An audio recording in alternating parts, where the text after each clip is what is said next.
rero niba umubyeyi we yarihanganye akagutwita ari guca mu buzima bubi, anyagirwa, izuba rimwica, ashonje, ariko akakwihanganira amezi 9.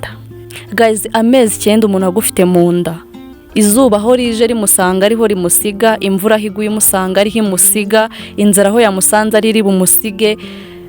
Bamwe muri twe tunamucaho tukabona ntituzi ibyo arimo, amagambo mabi, kumusesereza, yewe n'uwamuteye iyo nda nawe amubwira ibindi bintu bitari byiza, nta n'ikintu amufasha. Umubyeyi akarwana nawe akavuga ati ku itariki 10 z'ukwa karindwi akagushyira hanze.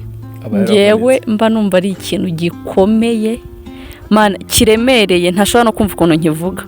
Ashaka kubyara ugaca mu buzima bubi, iyambi ugakura nabi, urya nabi, unywa nabi, nyine ubayeho ubuzima bubi. Yego. Ariko ukabaho uko byaba bimeze kose, ubuzima waba urimo bwose, nubwo nta bantu baba bahari bo kukwifuriza isabukuru y'amavuko, ariko ukaba ubyibuka ko uwo munsi ari wo uvukaho. Jya ubyibwira mu bushobozi bucyo ufite, wishimishe, wiyiteho, useke nyine uwo munsi tu.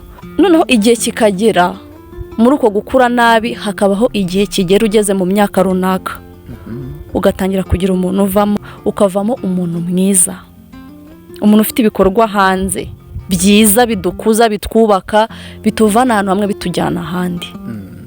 Mama we bwa buzima bubi yaciyemo agutwite, ariko kurera ugatangira kubumwibagiza, nawe ubwawe ntago ujya ubitekereza. Iyo bigeze muri icyo gihe cyo kuba uri mu buzima bwiza, ntago utekereza ko ugeze uvuka nabi cyangwa wakuze nabi. Icyo gihe utabumva ibintu byose ari byiza kuva mu itangiro kugera aho bigeze. Ubwo ubusigaye ufite akamwenyu wiki, umubyeyi wakureba akabona nta wundi mwana musa kuri iyi si, nta n'uwari kuzigera yibaruka nkawe, kubera ko ufite intambwe wavuyemo, ufite iyo ugezeho, kuko yakuretse iyo tariki ikagera ukavuka.